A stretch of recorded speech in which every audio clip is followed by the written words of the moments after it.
Hello friends, welcome to crazy GK trick. Daily current affair session में मैं राजा आप सभी का स्वागत करता हूं। दोस्तों, आज है तारीख 23 जून 2022 और आज से संबंधित जितनी भी इंपॉर्टेंट करंट अफेयर्स होने वाली है उससे मैं आपके लिए डिस्कस करूंगा।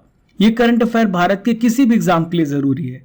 यदि आप इसका पीडीएफ प्राप्त करना चाहते हैं तो आप हमारे रूट एप्लीकेशन से पीडीएफ को डाउनलोड कर सकते हैं। दोस्तों, डेली आपको क्विज मिलने वाला है, तो क्विज के लिए भी आप हमारे टेलीग्राम चैनल को फॉलो कर ले। रूट एप्लीकेशन पर भी आपको क्विज मिलेगा। तो चलिए फ्रेंड्स, सौभाग्य भी उसी को मिलता है जिसने अपने आप को उस काबिल बनाया है। दोस्तों, कहा जाता है ना, भगवान भी उसी की मदद करता है जो अपनी मदद करता है। God help those who help themselves. मेहनत करते रहिए, विश्वास कीजिए, रोज उठिए और माता पिता का आशीर्वाद लीजिए, अपने लक्ष्य के प्रति समर्पित रहिए। चलिए फ्रेंड, चलते हैं आज के सबसे पहले इंपॉर्टेंट करंट अफेयर्स की ओर। तो पहला प्रश्न आप सभी के सामने रहा, यूनाइटेड नेशन में भारत की अगली स्थायी प्रतिनिधि कौन बनी है? Who has become the next permanent representative of India to UN? दोस्तों, इनका नाम है रुचिरा कंबोज। क्या नाम है इनका? रुचिरा कंबोज।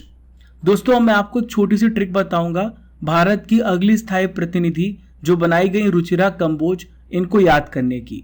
तो देखिए, यहाँ पे लिखा है रुचिरा, तो आप नाम याद रखिएगा रुचि। रुचि को चूंकि भारत का अगला स्थायी प्रतिनिधि बनाया गया है तो इनके काम पे बहुत ज्यादा बोझ पड़ गया है। यूनाइटेड नेशन दुनिया का सबसे बड़ा अंतरराष्ट्रीय संस्थान है, वहां पर काम का बोझ बहुत होता है। इस प्रकार से आप याद रखिएगा तो आपको नाम इनका याद रहेगा। दोस्तों, यहाँ पे बात करेंगे हम रुचिरा कंबोज की। तो प्रेजेंट में ये कहां पर है? प्रेजेंट में भूटान में ये भारत की राजदूत हैं। न्यूयॉर्क में संयुक्त राष्ट्र में भारत के अगले स्थायी प्रतिनिधि के रूप में इन्हें चुना गया है। ये किनका स्थान लेंगी? तो दोस्तों, भारतीय राजदूत के रूप में टीएस तिरुमूर्ति का ये स्थान लेंगी। रुचिरा कंबोज के करियर की बात कर लेते हैं तो ये 1987 बैच की आईएफएस ऑफिसर हैं। पेरिस में यूनेस्को का मुख्यालय है। भारत की स्थायी प्रतिनिधि दक्षिण अफ्रीका में इंडियन हाई कमिश्नर रही हैं। दोनों आप याद रखिएगा। दोस्तों, मैं आपको बता देता हूं और भी इंपॉर्टेंट पॉइंट्स को। संयुक्त राष्ट्र में जो भारत का स्थायी प्रतिनिधि होता है वो भारत को रिप्रेजेंट करता है।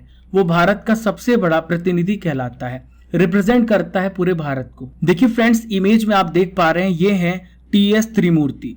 तो टीएस त्रिमूर्ति मई 2020 में क्या बनाए गए थे? भारत के स्थायी प्रतिनिधि बनाए गए थे।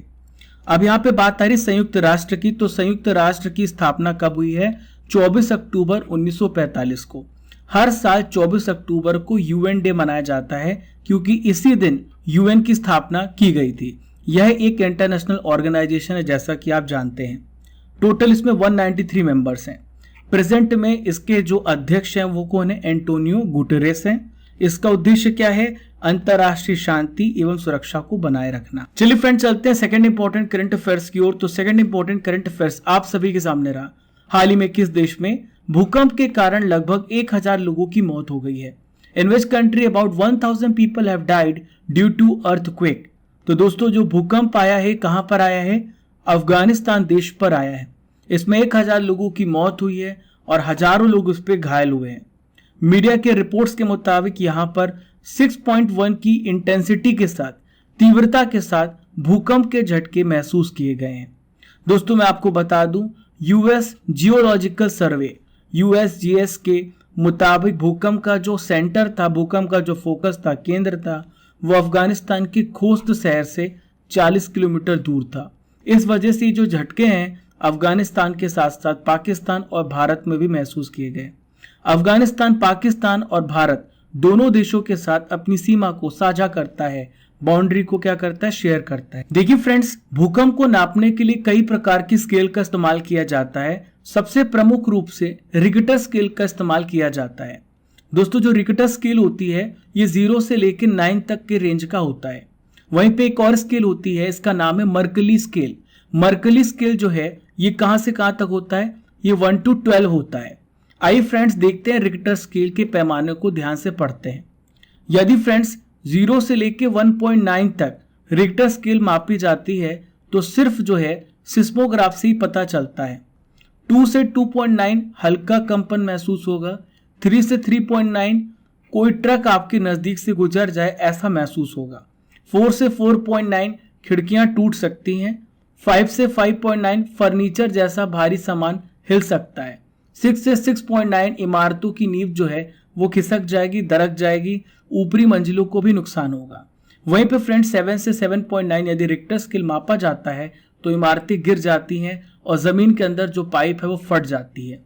8 से 8.9 इमारतों सहित बड़े पुल भी गिर जाते हैं। और दोस्तों यदि 9 आ जाए या फिर उससे ज्यादा मापा जाए, स्केल किया जाए तो पूरी तबाही। कोई भी मैदान में खड़ा होगा तो उसे धरती लहराती हुई दिखेगी, समंदर नजदीक हो तो सुनामी का खतरा भी दिखेगा। अब दोस्तों यहाँ पे बात आ रही भूकंप की, तो भूकंप का मतलब क्या होता है? तो भूकंप या फिर इसे कहते हैं भूचाल, ये पृथ्वी की सतह के हिलने से होता है। ये पृथ्वी के स्थल मंडल लिथोस्फीयर में ऊर्जा की अचानक यानी एनर्जी जो है अचानक रिलीज हो जाती है। इस कारण से भूकंपी तरंगे ऊपर आती है। देखिए फ्रेंड्स, जो एनर्जी जहां से रिलीज होती है उसे हम बोलते हैं फोकस, और जहां पर महसूस की जाती है उसे हम बोलते हैं एपीसेंटर। क्या बोलते हैं इसको हम? एपीसेंटर। और जहां से रिलीज होती है उसे हम बोलते हैं फोकस। भूकंप के मापन के लिए सिस्मोमीटर का इस्तेमाल किया जाता है, इसे सिस्मोग्राफ कहा जाता है। सबसे विनाशकारी भूकंप कब आया था? 1960 में चिली में आया था। इसकी तीव्रता 9.5 आंकी गई थी। इसमें करीब 6000 लोगों की मौत हो गई थी। दोस्तों भारत में भी बहुत विनाशकारी भूकंप आया 15 जनवरी 1934 को बिहार में। इसमें जो तीव्रता थी 8.1 मापी गई और इसमें करीब 30,000 लोग मारे गए थे। आइए मित्रों चलते हैं थर्ड महत्वपूर्ण प्रश्न की ओर। तो थर्ड इंपॉर्टेंट करंट अफेयर्स आप सभी के सामने रहा। हाल ही में 2021 अंडर 17 एशियाई चैंपियनशिप कुश्ती का खिताब किसने जीत लिया है? Who has won the title of 2021 under 17 Asian championship? तो दोस्तों भारतीय महिला कुश्ती टीम ने इस खिताब को अपने नाम किया है। ये कहां पर हुआ था फ्रेंड्स? किर्गिस्तान के बिश्केक में इसका आयोजन किया गया था। तो दोस्तों भारतीय महिला कुश्ती टीम ने 8 गोल्ड मेडल जीते, 8 स्वर्ण पदकों के साथ अंडर 17 एशियाई चैंपियनशिप में 8 स्वर्ण पदक जीते, 1 सिल्वर मेडल जीता, 1 ब्रॉन्ज मेडल जीता। टोटल 235 स्कोर किया और भारत यहां पर चैंपियन बन गया। जापान दूसरे स्थान पर था, मंगोलिया तीसरे स्थान पर था। दोस्तों ये प्रतियोगिता कब समाप्त होगी? 26 जून को। देखिए फ्रेंड्स, आशा करता हूं कि आपको सेशन पसंद आ रहा होगा, तो शेयर करने में कोई भी कंजूसी ना करें। हमारे एफर्ट्स को आप भी समझ पा रहे होंगे, थोड़ा एफर्ट आप भी दिखाएं। तो देखिए फ्रेंड्स, भारत और किसने 9 साल बाद मुक्त व्यापार वार्ता को फिर से शुरू किया है? India and who has resumed free trade talks after 9 years? तो दोस्तों भारत और यूरोपियन यूनियन यानी यूरोपीय संघ ने 9 साल बाद मुक्त व्यापार वार्ता को फिर से शुरू किया है। दोस्तों आप सोच रहे होंगे कि मुक्त व्यापार वार्ता होता क्या है सर, पहले ये तो बताइए। देखिए मुक्त व्यापार वार्ता को हम बोलते हैं एफटीए यानी फ्री ट्रेड एग्रीमेंट।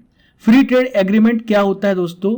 ये होता है 2 देशों के बीच में व्यापारिक संधि, जिसके तहत देशों के बीच जो भी आयात यानी फ्रेंड्स इंपोर्ट या फिर एक्सपोर्ट किया जाता है शुरू होता है।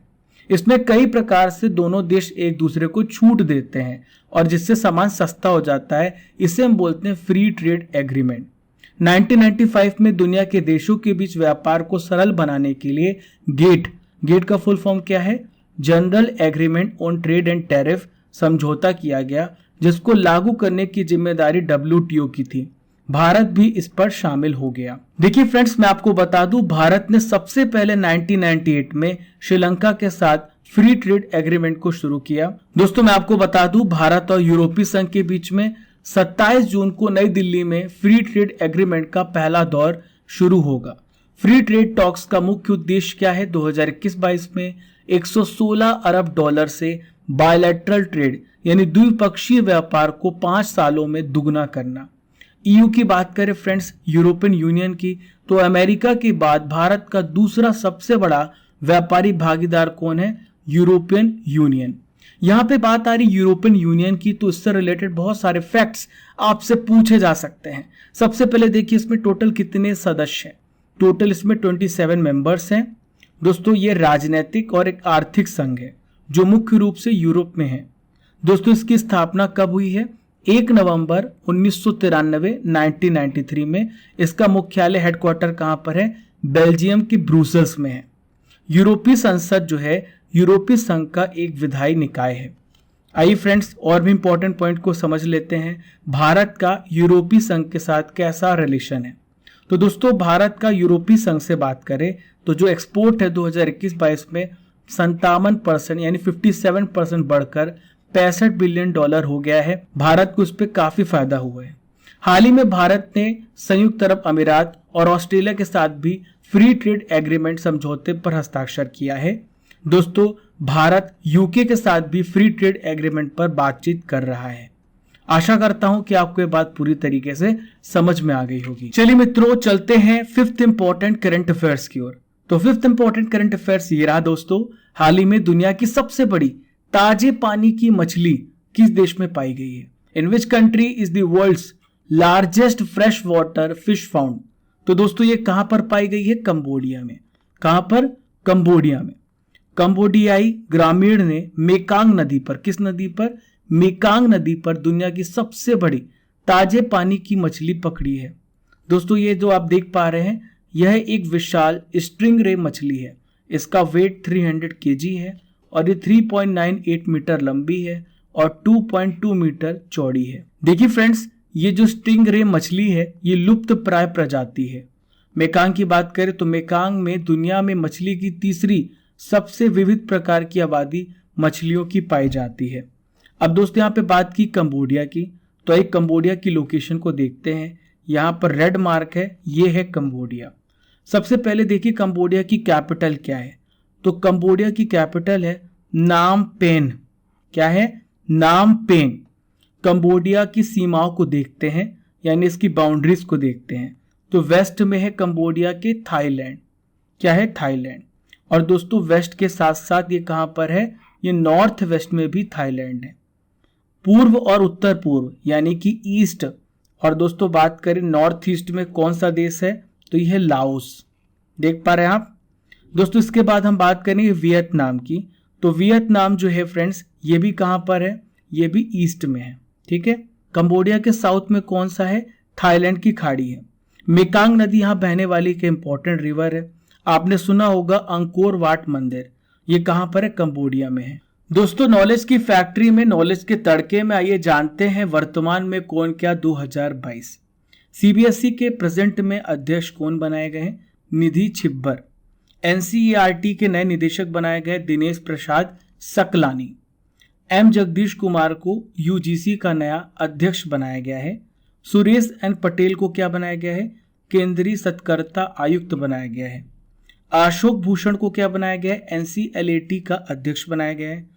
इसरो के अध्यक्ष हैं, इनका क्या नाम है? एस सोमनाथ। जी सतीश रेड्डी डीआरडीओ के अध्यक्ष हैं। विक्रम साराभाई अंतरिक्ष केंद्र के निदेशक हाल ही में बनाए गए हैं डॉक्टर उन्नी कृष्णन नायर। एस किशोर कौन है फ्रेंड्स? ये एसएससी के अध्यक्ष बनाए गए, चेयरमैन बनाए गए हैं। देखिए फ्रेंड्स आप सभी को मैं बता दूं साइंस यानी विज्ञान के बैच लॉन्च कर दिए गए हैं। 1 जुलाई से आपको लाइव क्लास मिलेगी, मैं आपको पढ़ाऊंगा साइंस। रजिस्ट्रेशन ओपन किए गए इस लाइव बैच के। आपको डाउनलोड करना पड़ेगा रूट एप्लीकेशन जो कि प्ले स्टोर पर अवेलेबल है। इसका लिंक आपको नीचे डिस्क्रिप्शन बॉक्स में दिया गया है। तो दोस्तों मैं आपको साइंस पढ़ाऊंगा जो भारत के किसी भी एग्जाम के लिए जरूरी है और भारत के सभी एग्जाम को कवर करेगी। तो फ्रेंड्स मिलते हैं 1 तारीख को पूरे जोश के साथ, पूरे होश के साथ। आइए दोस्तों चलते हैं 6th इंपॉर्टेंट करंट अफेयर्स की ओर। हाल ही में विश्व संगीत दिवस कब मनाया गया? When is world music day celebrated? हर साल मनाया जाता है 21 जून को विश्व संगीत दिवस। दोस्तों आप सभी को पता है कि संगीत की कितनी बड़ी इंपॉर्टेंस है हमारे जीवन में। दोस्तों संगीत जो है हमें रिफ्रेश कर देता है, हमारे टेंशन्स को दूर कर देता है और ऐसा कोई भी व्यक्ति नहीं है जो संगीत को पसंद ना करता हो। तो संगीत के प्रति लोगों को अवेयर करने के लिए संगीत दिवस मनाया जाता है और इसके महत्व के बारे में बताने के लिए। तो दोस्तों इस वर्ष जो है विश्व संगीत दिवस की थीम क्या है? Music on the intersection. दोस्तों 1997 में हुआ क्या था? हंगरी की कैपिटल है बुडापेस्ट। यहाँ पर यूरोपीय संगीत समारोह में एक चार्टर पर हस्ताक्षर किए गए और विश्व संगीत दिवस का विश्व स्तर पर मान्यता प्रदान की गई। इसकी शुरुआत किसने की है? फ्रांसीसी संगीतकार मॉरिस फ्लेरेट ने।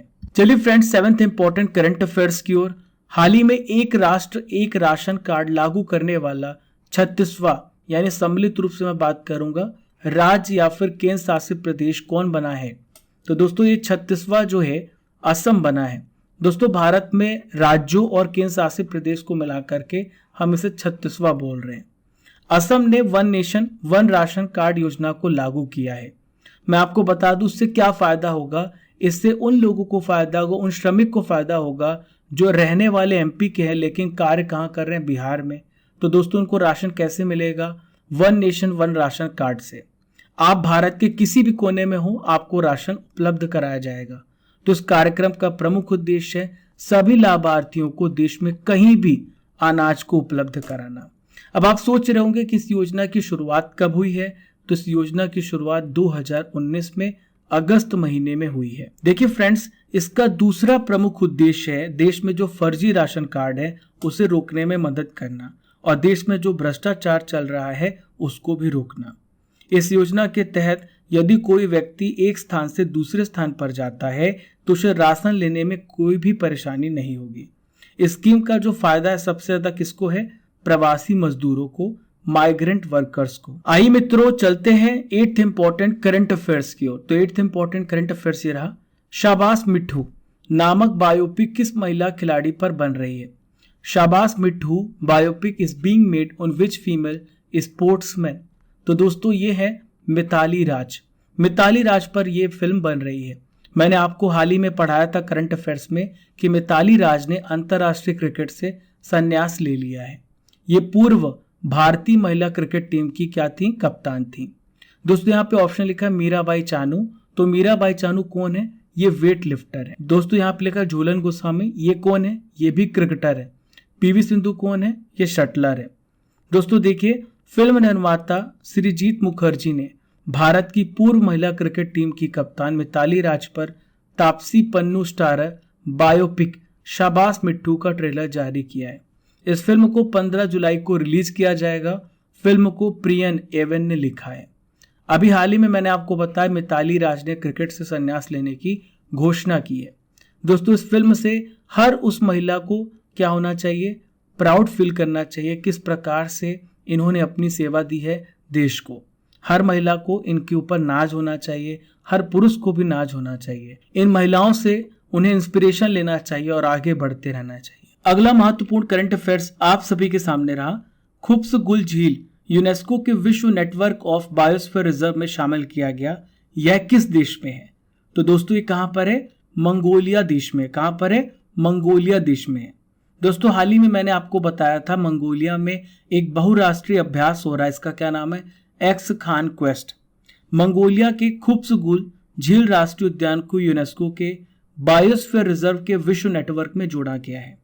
हाल ही में पेरिस फ्रांस में हो रहा है international coordinating council of the man and biosphere programme. इसके 34वें सत्र के दौरान यह निर्णय लिया गया है। दोस्तों ये कहां पर है? खुब्सगुल झील मंगोलिया के खुब्सगुल राज्य में है। बहुत ही सुंदर झील है फ्रेंड्स। रूस की सीमा से लगी हुई है यह झील। मंगोलिया के मीठे पानी का यहाँ पर आपको 70% पार्ट देखने को मिलेगा। ये जो झील है समुद्र तल से लगभग 1645 मीटर की ऊंचाई पर स्थित है। इस झील को क्या कहा जाता है? बैकाल झील, जो कि रशिया में है। इसकी छोटी बहन भी कहा जाता है। देखिए फ्रेंड्स, आज का आखिरी महत्वपूर्ण प्रश्न आप सभी के सामने रहा। हाल ही में विश्वेश्वर टुडू ने किस राज्य में लोक मेले का उद्घाटन किया? तो दोस्तों लोक मेले का उद्घाटन कहां पर किया गया है? ओडिशा राज्य में। ये कौन है? ये जनजाति मामलों के और साथ में जल शक्ति राज्य मंत्री हैं विश्वेश्वर टुडू। इन्होंने ओडिशा में कहां पर? पुरी के शारदा बली में 20वें लोक मेले का उद्घाटन किया। ये राष्ट्रीय आदिवासी लोकगीत और नृत्य उत्सव है लोक मेला। दोस्तों साथ में मैं आपको बता दूं, इन्होंने 13वें कृषि मेले का भी उद्घाटन किया है। आदिवासी संस्कृति को संरक्षित करने, कंजर्व करने के लिए यह लोक मेले का उद्घाटन किया गया है। साथ में एग्रीकल्चर में इनोवेशन को बढ़ावा देने के उद्देश्य से 2 मेले 5 दिनों तक जारी रहेंगे। इसकी उद्घाटन और घोषणा की गई है। देखिए फ्रेंड्स, एक्स्ट्राऑर्डिनरी क्वेश्चन सीरीज आप सभी के सामने है। क्वेश्चन ये रहा, पश्चिम बंगाल की सीमा कितने देशों के साथ लगती है?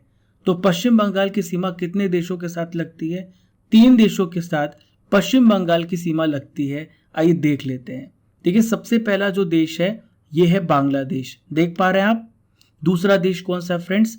ये है भूटान। देखिए फ्रेंड्स, तीसरा देश कौन सा है? तीसरा देश है नेपाल। तो 3 देशों की सीमा पश्चिम बंगाल के साथ लगती है। आइए पड़ोसी राज्यों को देख लेते। तो 5 पड़ोसी राज्य हैं पश्चिम बंगाल के। सबसे पहला देखिए सिक्किम, दूसरा राज्य देखिए आप, ये है असम, दूसरा राज्य है असम। तीसरा राज्य है उड़ीसा, तीसरा राज्य कौन सा है? उड़ीसा। चौथा राज्य है झारखंड और 5वां राज्य है बिहार। तो 5 राज्यों की सीमा पश्चिम बंगाल से लगती है। चलिए फ्रेंड्स, करंट अफेयर्स की रसमलाई यानी 2021 के इंपॉर्टेंट प्रश्नों को मैं आपके लिए डिस्कस करूंगा। तो पहला प्रश्न आप सभी के सामने रहा, हाल ही में कौन एक दिवसीय क्रिकेट में सबसे कम उम्र में शतक लगाने वाले खिलाड़ी बनी? तो इनका क्या नाम है? Amy Hunter. कौन महिला खिलाड़ी सितंबर 2021 की ICC player of the month award से चुनी गई? इनका क्या नाम है? Heather Knight. केंद्र सरकार ने हाल ही में गर्भपात की सीमा 20 हफ्ते से बढ़ाकर कितनी कर दी है? तो दोस्तों, गर्भपात की सीमा 20 हफ्ते से बढ़ाकर 24 हफ्ते कर दी है। अगला प्रश्न है, अलेक्जेंडर शालिनबर्ग किस देश के नए चांसलर बनाए गए हैं? दोस्तों, ये ऑस्ट्रिया के नए चांसलर बनाए गए हैं। हाल ही में किस देश ने दुनिया की पहली सेल्फ ड्राइविंग ट्रेन लॉन्च की है? जर्मनी ने। किसने? जर्मनी ने। दोस्तों, best comments of the day पे चलते हैं। Very good Alka Bharti, very good Amit Bhati. इसी प्रकार से आप सभी प्रश्नों के उत्तर देते रहिए। वेरी गुड अलका भारती, आपने बहुत अच्छा उत्तर दिया है। अमित भाटी। देखिए फ्रेंड्स, अब हम इंपॉर्टेंट करंट अफेयर्स का रिवीजन भी कर लेते हैं। 22 जून के करंट अफेयर्स का रिवीजन करते हैं। हाल ही में पीएम नरेंद्र मोदी ने सेंटर फॉर ब्रेन रिसर्च का उद्घाटन कहां पर किया? बेंगलुरु में। आर रविंद्रन कौन थी जिनका हाल ही में निधन हो गया? ये फोटो जर्नलिस्ट थी। यूनेस्को के किंग हमद बिन ईसा अल खलीफा पुरस्कार को किसने जीता है? CIET ने। किस राज्य सरकार ने एन्नम एजुथम योजना लॉन्च की? तमिलनाडु राज्य ने। बांस में रहने वाले चमगादड़ की एक नई प्रजाति की खोज किस राज्य में की गई? मेघालय में। हमजा आब्दी बर्रे किस देश के प्रधानमंत्री नियुक्त किए गए? तो मैंने आपको हमजा आब्दी बर्रे किस देश के प्रधानमंत्री नियुक्त किए गए मैंने आपको बताया था, सोमालिया। इसकी ट्रिक बताई थी।